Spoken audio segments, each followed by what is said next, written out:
Welcome to the Wealth Dialogue. I'm Emily. And I'm Jack. Have you ever looked at your finances and just had that nagging feeling that something's off, that money is slipping away, but you can't quite find the leak? It's such a common feeling. It's this mystery, you know. Yeah. You work hard, you see the paycheck come in, but then at the end of the month, the numbers just, Ah. they don't add up. Exactly. And that feeling isn't just bad luck. It's usually a sign you've stumbled into one of the 10 biggest financial red flags. And that's our whole mission for this deep dive. Right. We're digging into the source material that lays out these 10 critical warnings. These are the quiet things that drain your money and, honestly, set you up for real trouble down the line.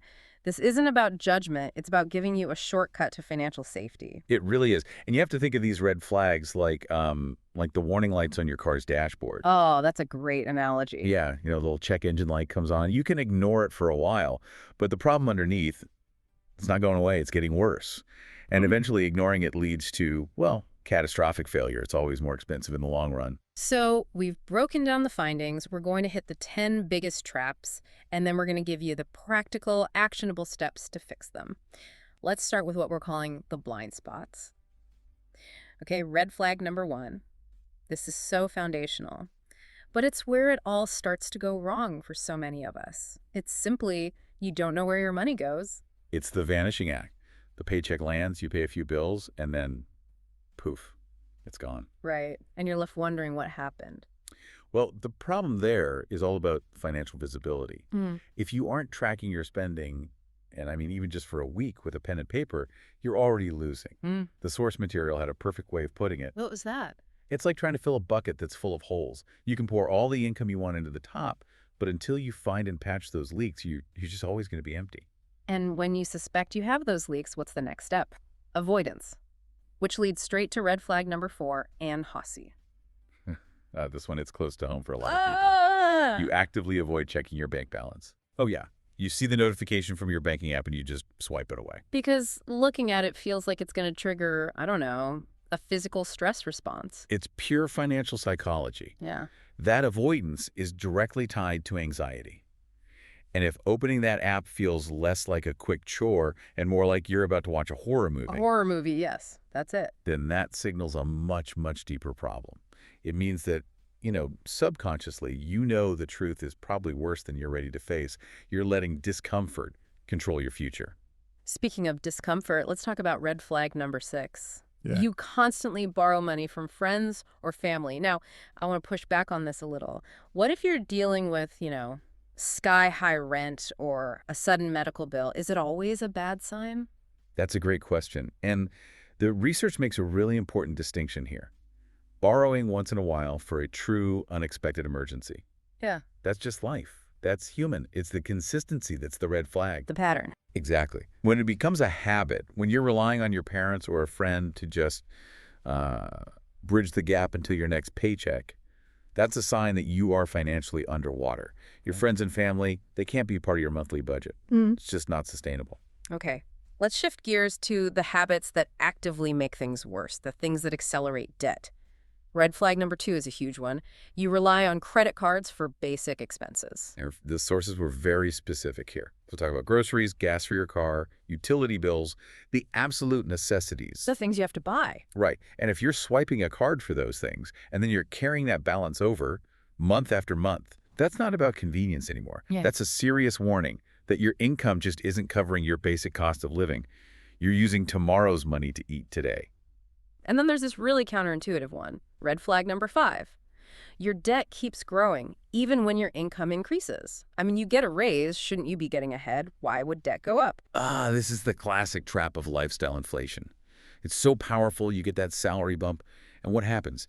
You instantly feel richer. So you start spending like it. Instantly. Instead of using that extra money to, say, pay down old debt or build up savings, you upgrade. A nicer apartment, a new phone, more subscriptions. Debt loves this behavior. You never actually get to enjoy the raise because you've already promised all that new money to new bills. And speaking of bills, let's talk about the silent killer of your financial health. Red flag number 8. Your bills are always late. Not just once in a blue moon, but habitually. You're always scrambling. The late fees are annoying, for sure. The stress is real. But that's not the actual damage. So what is? The long-term pain. It's what it does to your credit score. Being even a few days late, but doing it consistently, can seriously drag your score down. And a lower score means you pay thousands, sometimes tens of thousands, more in interest over the life of a car loan or a mortgage. So that $15 late fee today could actually cost you thousands tomorrow. Precise. All right, let's move into future risks, the mental traps. Red flag number 3 is probably the most common one out there. You have no emergency fund. We all tell ourselves I'll start next month. And tragically, next month just design. It never seems to come, does it? The consequence here is so stark. Without that safety net, one single unexpected event, a car repair, a surprise medical bill, it doesn't just become an inconvenience. It becomes a crisis. It becomes a crisis that forces you right back into high-interest debt. An emergency fund isn't just a nice to have. It's the only thing standing between you and a debt spiral.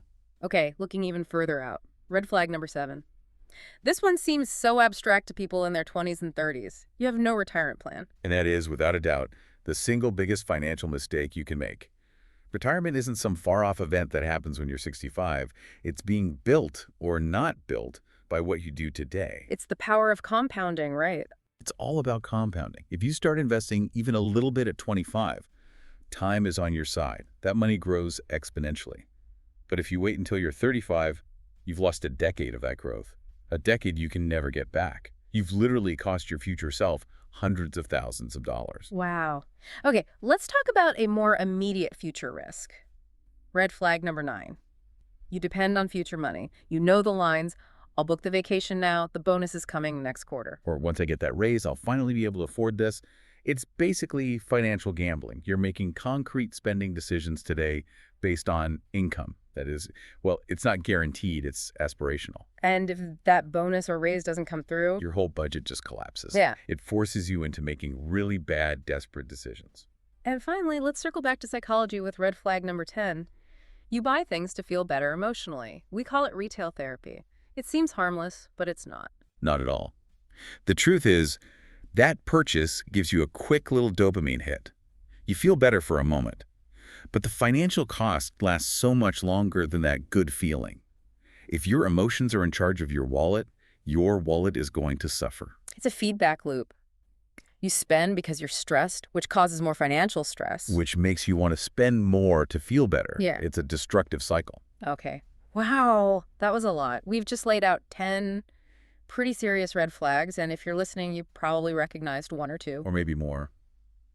And that's okay. It is okay, because now we're shifting the tone completely. The sources didn't just point out the problems, they gave us a clear roadmap out. We're talking about the practical fixes you can start today. Exactly. This is all about empowerment. Yeah. And the first step, it is absolutely non-negotiable.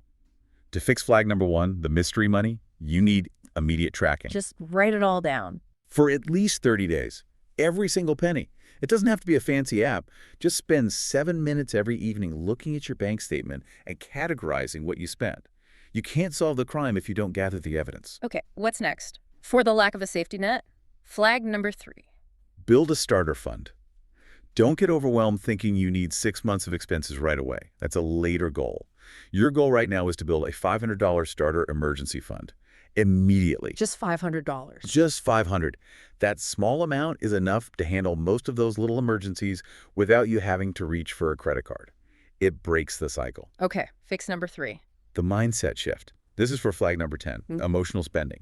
You have to switch from reactive spending to intentional spending. Before you buy anything that isn't a true necessity, you have to pause.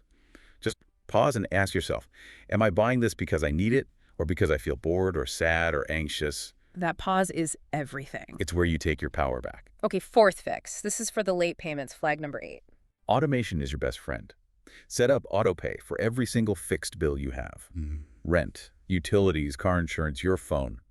Use technology to solve the very human problem of just forgetting. This stops the late fees and protects your credit score. Number 5. This one feels big. What about the debt? You need a high-interest debt focus. Prioritize paying down your high-interest credit card debt above almost everything else. That debt is actively working against you every single day. Every spare dollar you find from tracking your spending needs to go toward that debt first. Always. And the final practical fix. Integrate a new habit. Make a no-spend weekend a regular part of your life. Try it twice a month. It forces you to be creative, use what you have, and it really highlights the difference between what's essential and what's just habit. That's a great list. So how much of a difference can this really make? Let me tell you about Brian. The source material used his story as a perfect example.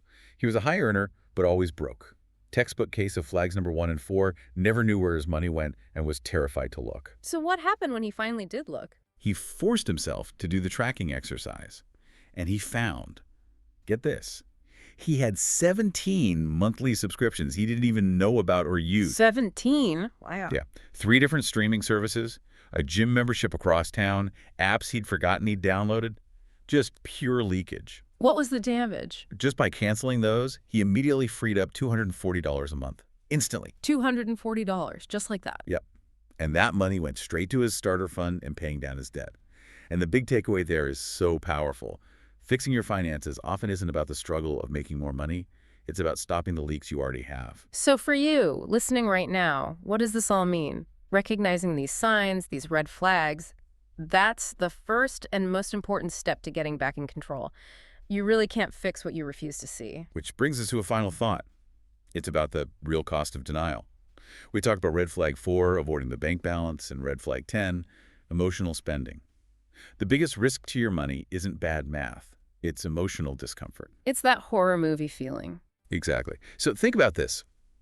If avoiding that feeling, if a little retail therapy, if ignoring those subscriptions costs you even half of what it cost Brian, say $120 a month, that's over $1,400 a year. Year after year. Year after year. So the question to leave you with is, what is the true long-term price you are paying just to avoid a few moments of discomfort today? That calculation might be the only wake-up call you need. Financial security isn't just for the rich. It's for anyone who's brave enough to actually look at the numbers. A perfect place to end. Thanks for joining us for this deep dive. Take control, stay aware, and we'll see you next time.